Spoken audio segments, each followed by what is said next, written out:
នេះបញ្ជាក់ថាអ្នកបានចាត់រថយន្ត Rolls-Royce Phantom ចាស់មួយគ្រឿងនៅក្នុងសហគមន៍ Emerald Bay របស់ខ្ញុំដោយជំពាក់ថ្លៃចាត់រថយន្តចំនួន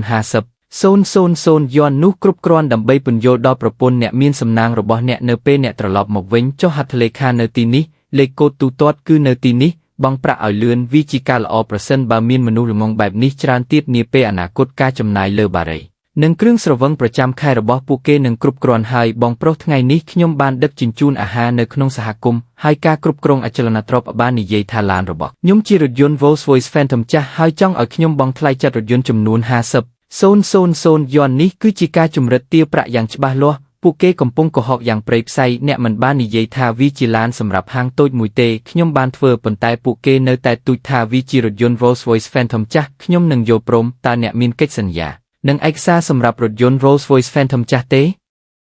ការគ្រប់គ្រងអចលនទ្រព្យនេះមិនសមហេតុផលទេគ្មានបញ្ហាទេខ្ញុំមានរថយន្ត Rolls-Royce Phantom ចាស់មួយគ្រឿងសម្រាប់លក់អ្នកលក់ត្រូវបំពេញកិច្ចសន្យាដូច្នេះខ្ញុំនឹងផ្ញើវាទៅអ្នកសូមប្រាប់ខ្ញុំផងបើអ្នកត្រូវការអ្វីអរគុណបងប្រុសសួស្ដីតើខ្ញុំអាចជួយអ្នកដោយរបៀបណា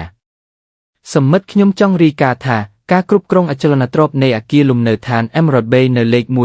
188ផ្លូវ Beijing បានលួចរថយន្ត Rolls-Royce Phantom ចាស់របស់ខ្ញុំដែលមានតម្លៃ8 លានយន់លោកម្ចាស់សូមបន្តតើមានអ្វីកើតឡើងចំពោះរថយន្តរបស់អ្នក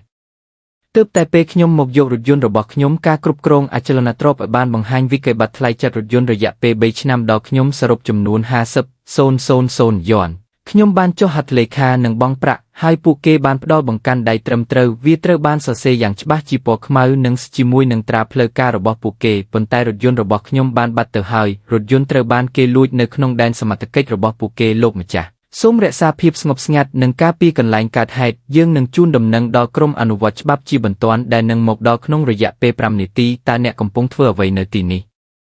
អ្នកហ៊ានហៅប៉ូលីសខ្ញុំគិតថាអ្នកឈួតហើយខ្ញុំនឹងសម្លាប់អ្នកឥឡូវនេះអ្នកណាជាអ្នកហៅទូរស័ព្ទរថយន្ត Rolls-Royce តម្លៃ$8 លានតើវាទៅណាអ្នកគ្រប់គ្រងលុយតើអ្នកកំពុងព្យាយាមវាយខ្ញុំនៅចំពោះមុខមនុស្សគ្រប់គ្នាមែនទេសមិទ្ធវាជាការយល់ច្រឡំមួយការយល់ច្រឡំដ៏ធំមួយ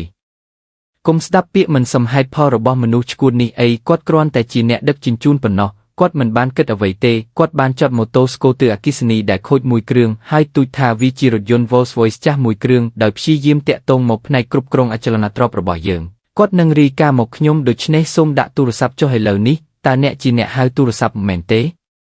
អ្នកបាននិយាយថាអ្នកបានបាត់រថយន្ត Rolls-Royce Phantom ចាស់មួយគ្រឿងមែនហើយសមិទ្ធខ្ញុំឈ្មោះ Feng Yuan នេះគឺជាកិច្ចសន្យាទិញនិងវិញ្ញាបនបត្រចុះបញ្ជីយានយន្តរបស់រថយន្ត Rolls-Royce Phantom ចាស់របស់ខ្ញុំដែលបានទិញក្នុងតម្លៃ8 លានត្រាផ្លូវការរបស់អ្នកចែកចាយកំណត់ត្រាប្រតិបត្តិការធនាគារនិងគោលនយោបាយធានារ៉ាប់រងទាំងអស់ស្ថិតនៅក្នុងនេះទាំងអស់សុទ្ធតែពិតប្រាកដនិងមានសុពលភាពកិច្ចសន្យានិងវិញ្ញាបនបត្រមើលទៅល្អ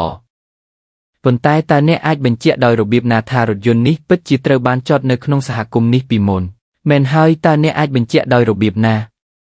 សមិទ្ធនេះជាភស្តុតាងរបស់ខ្ញុំបង្កាន់ដៃថ្លៃចាត់រថយន្តនេះពីផ្នែកគ្រប់គ្រងអចលនទ្រព្យដែលចេញឲ្យខ្ញុំផ្ទាល់កាលពីកន្លះម៉ោងមុនដោយអ្នកគ្រប់គ្រង Lai-Hong Glass ឯកសារនេះបានបញ្ជាក់យ៉ាងច្បាស់អំពីប្រភេទយានយន្តថាជារថយន្ត Rolls-Royce Phantom ចាស់រយៈពេលចាត់រថយន្ត3ឆ្នាំថ្លៃចាត់រថយន្ត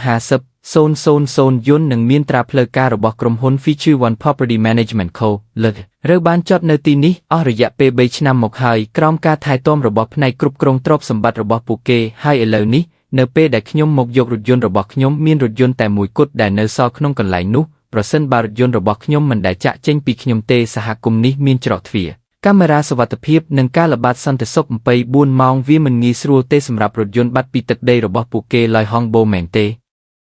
ខ្ញុំជាប្រធានក្រុម Chen មកពីក្រុមអនុវត្តច្បាប់ឥឡូវនេះអ្នកត្រូវតែត្រឡប់មកវិញជាមួយយើងចូលយើងនិយាយគ្នាអំពីយន្ត Rolls-Royce ចាស់នេះទេនោះមិនមែនជារឿងនោះទេប្រធានក្រុម Chen សូមអនុញ្ញាតឲ្យខ្ញុំពន្យល់ឯកសារនេះគ្រាន់តែជារឿងកំ pl មួយបាទជារឿងកំ pl មួយឈ្មោះរថយន្តនៅលើវាត្រូវបានសរសេរដោយខ្ញុំលីហុងបូតើអ្នកកំពុងព្យាយាមធ្វើអ្វីលួចភស្តុតាងនៅចំពោះមុខមន្ត្រីអនុវត្តច្បាប់ខ្ញុំមិនមានបំណងទេខ្ញុំគ្មានទោសប្រធានក្រុម Chen គាត់ពិតជាមិនមានឪពុកដើម្បីចែករំលែកលុយជាមួយទេអ្វីដែលគាត់បានរុញច្រានគឺរថយន្តអគ្គិសនីខ្ញុំគ្រាន់តែចង់លេងសើចជាមួយគាត់លេងសើចមែនទេ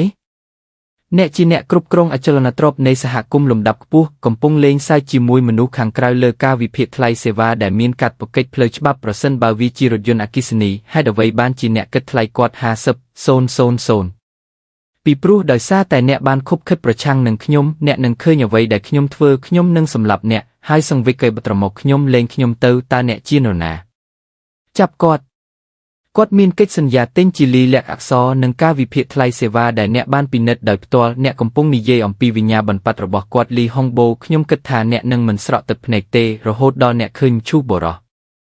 ដំបងសូមដកនិងបិទថាស្រឹងឃ្លាំមើលទាំងអស់នៅក្នុងមជ្ឈមណ្ឌលអចលនទ្រព្យមិនត្រូវទុកចោលតែមួយទេទី2ដកម៉ាស៊ីនគ្រប់គ្រងនៃប្រព័ន្ធយានយន្តនេះចេញរួមជាមួយនឹងម៉ាស៊ីនមេខាងក្រោយសម្រាប់តែការការពារប៉ុណ្ណោះទី3លីហុងបូនិងបុគ្គលិកពាក់ព័ន្ធទាំងអស់របស់ក្រុមហ៊ុនគ្រប់គ្រងទ្រព្យសម្បត្តិម្នាក់ពួកគេទាំងអស់គ្នាឈរទៅក្រោយដោយសង្ស័យថាបានសុំទោសទ្រព្យសម្បត្តិនិងការជំរិតទារប្រាក់យ៉ាងច្រើនការសម្លាប់រង្គាលមួយបានកើតឡើងក្នុងមួយយប់ហេតុអ្វីបានជាខ្ញុំត្រូវការរថយន្ត8លាននេះមិនយូរប៉ុន្មានទេសូមពន្យល់វាមកខ្ញុំរថយន្ត Rolls-Royce Phantom ចាស់នេះវាគឺបត្រសម្រាប់ការគោរពប្រតិបត្តិរយៈពេល3ឆ្នាំនិងប្រាក់50,000 យន់ដែលអ្នកបានបង្ខំនរណាម្នាក់ឲ្យបង្រៀនមានរឿងអ្វីកើតឡើងលីហុងបូខ្ញុំសូមរំលឹកអ្នកសូមគិតឲ្យបានច្បាស់លាស់មុនពេលអ្នកនិយាយប្រធានក្រុមខ្ញុំស្នើសុំធ្វើការហៅទូរស័ព្ទខ្ញុំត្រូវទូរស័ព្ទទៅចៅហ្វាយរបស់ខ្ញុំមិនអីទេធ្វើការហៅទូរស័ព្ទអ្នកគឺជាអ្នកដឹកជញ្ជូនដែលបានធ្វើការហៅទូរស័ព្ទបងប្រុសរបស់ខ្ញុំយើងគ្រាន់តែធ្វើអាជីវកម្មនេះដើម្បីលុយប៉ុណ្ណោះហេតុការណ៍ថ្ងៃនេះគឺជាការយល់ច្រឡំលីហុងបូមនុស្សល្ងងនោះបានធ្វើឲ្យអ្វីខុសប្រព័ន្ធដំណើរការខុសប្រក្រតីហើយប្រធាននាយកដ្ឋានបានទទួលទិន្នន័យខុសប្រាក់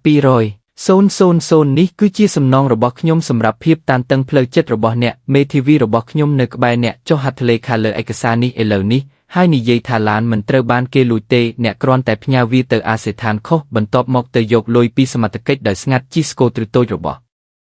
អ្នកទៅហើយគ្មានអ្នកណារំខានអ្នកក្នុងរឿងនេះទៀតទេលោកឆែនគ្រូបង្រៀនគណិតវិទ្យារបស់អ្នកធ្លាប់ជាគ្រូបង្រៀនអប់រំកាយនៅពេលអ្នកនៅរៀនឡានដែលខ្ញុំបានបាត់គឺជារថយន្ត Rolls-Royce Phantom តម្លៃ8លានយន់ហើយបង្កាន់ដៃបោះត្រារបស់ក្រុមហ៊ុនគ្រប់គ្រងទ្រព្យសម្បត្តិរបស់អ្នកគឺជាភស្តុតាងអ្នកគិតថាអ្នកអាចផ្ដល់ឲ្យខ្ញុំ